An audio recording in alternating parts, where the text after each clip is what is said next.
Isa lamang si Elias Nene sa higit na 100,000 kabataang Pilipino na napaagang pagbubuntis ayon sa record ng PSA o Philippine Statistics Authority.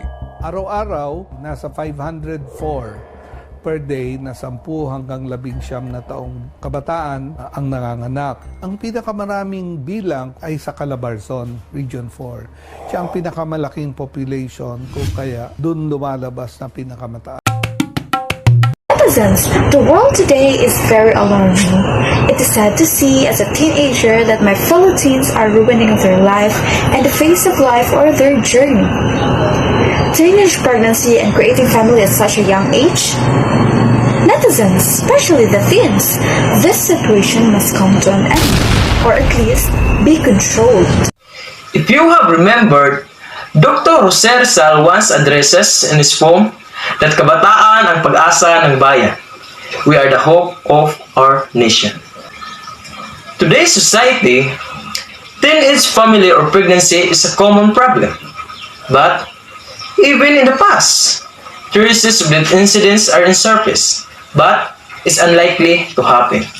If we look at the story of Jose Garcia Villa, Footnote To Youth, we can relate it to today's society. So let's take a look.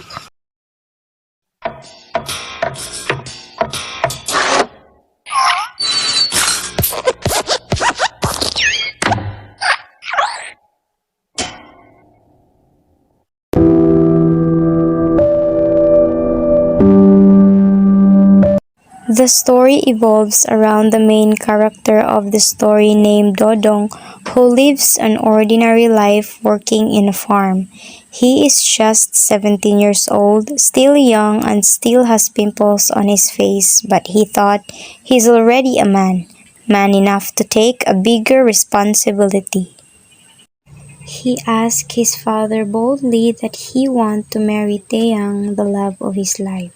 He said, I am going to marry Taeyang. and repeated, I will marry Taeyang Itay. and the father responded, Must you marry Dodong? You're still very young. but Dodong insisted, talking and taking the mindset of him being already a man, and said, I am 17. and after a while, the father helplessly surrendered and let his son get to marry. After a few years later, Taeyang is giving birth to a baby boy, and Dodong on the other hand is uneased of the situation and go outside the house to think and reflect.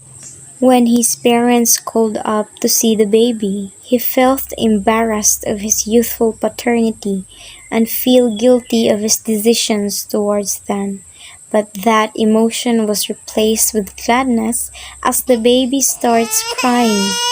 For 6 successive years, many more children was born as one after another was created. Taeyang did not complain of her situation to Dodong, but she cannot avoid to question her decision of getting married at such a young age. She now looks older than her real age because of continuous bearing and gave birth and all the household priorities she needed to do. She sometimes cried and wished she had not married, but also reconsidered the other suitors of hers named Lucio, who is now married but is childless until now. If I married Lucio, will my life be good? Will I be childless? But her decision was made out of her love for Dodong and the fact that Dodong is much younger than Lucio. But now, she seems to regret her decision because for her, Dodong made her life ugly. One night, Dodong is also having the dilemma. As he reminisces everything that he had done in his life, he wanted to ask questions and somebody to answer it. One of them was why life did not fulfill all of youth's dream. Why it must be so. Why one was forsaken after love. But Dodong would not find the answer. maybe the question was not to be answered. It must be so to make the youth.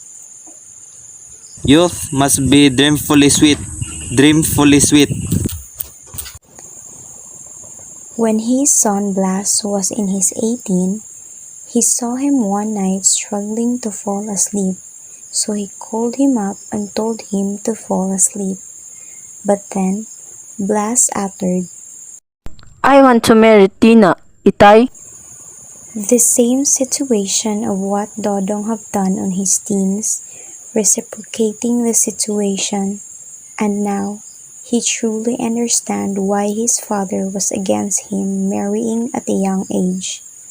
Just like the same question his father asked to him, he told Blas, Must you marry, son?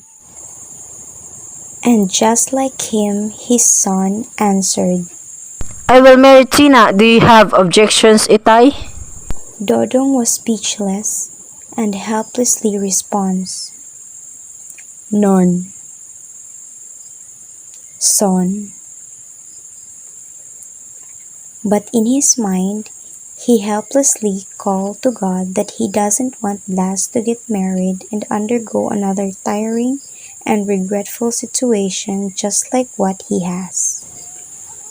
The story ends with the father looking extremely sad and sorry for his son, that he doesn't have the courage to go against his decision as he himself have done it, and that cannot justify his reason. That is the story, and it is sad to see that that story is now a reality.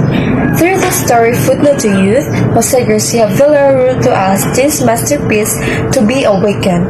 We must see the reality and acknowledge that this reality is breaking our youthful journey. In this life, we must follow the steps and stages. If we are still a child, then we must act as a child. If we are in our teens, then we should act like one. And the next stage, which is adolescence, will just come at the right time. The story showed us how Dodong ignored enjoying his age or time being young, the phases of life, and what will the life ahead once he take that step that only an adult must take. Always remember that life has steps and stages to take. We have different time phase, so act just like your age. The story is telling the youth the need to be calm and patient before making life-altering decisions, and encourages us to not let hormones and emotions roll within. Let us open our eyes, widen our knowledge, and respect the phase of life. We will get there in time, the time where we can truly build our own family. Before you decide, ask yourself first, are you ready to take a bigger responsibility? Because sometimes, that simple question tends to be neglected. And let's now avoid creating what-ifs in our life and become a disappointment of our loved ones, because it will definitely hurt them.